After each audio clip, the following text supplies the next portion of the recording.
ప్రభునేసుక్రీస్తు నామం పేరిట మీకు అందరికీ శుభాభివందనాలు తెలియపరుస్తున్నాను. ఈరోజు యూట్యూబ్లో, ఇన్స్టాగ్రామ్లో, ఫేస్బుక్లో ఎక్కువగా క్రిస్టియన్ వీడియోస్ మీద ట్రోల్స్ వస్తున్నాయి. అనేక మంది అబద్ధ ప్రవక్తలు, దొంగ బోధకులు చేస్తున్నటువంటి బోధలపై అన్యులు అనేక మంది ట్రోల్ చేస్తున్నటువంటి వీడియోలు మనం చూస్తున్నాం. వాస్తవానికి ఎవరైనా సరే క్రైస్తవేతరులు అలాంటి వీడియోలు చూస్తున్నప్పుడు క్రైస్తవం ఇదే అని అనుకుంటున్నారు.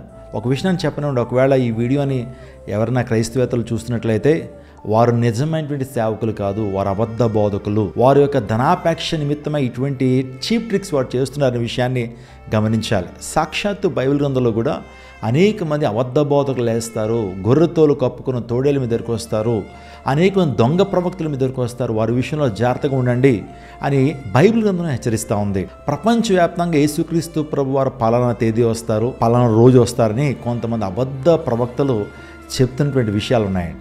అబద్ధ బోధలకి, వింతైన పోకడలకి అడ్డాగా ఉన్నటువంటి దేశం ఏదైనా ఉందంటే అది ఆఫ్రికన్ నేషన్. ఆఫ్రికాలో చాలా ప్రాంతాల్లో పేదరికం ఉంటుంది కాబట్టి ఎక్కువగా అక్కడ ప్రాస్పారిటీ గాస్పెల్ని తీసుకెళ్తూ అనేక మందిని మోసగిస్తున్నటువంటి అబద్ధ బోధకులు ఉన్నారు. మన భారతదేశంలో లేరని అనట్లేదు.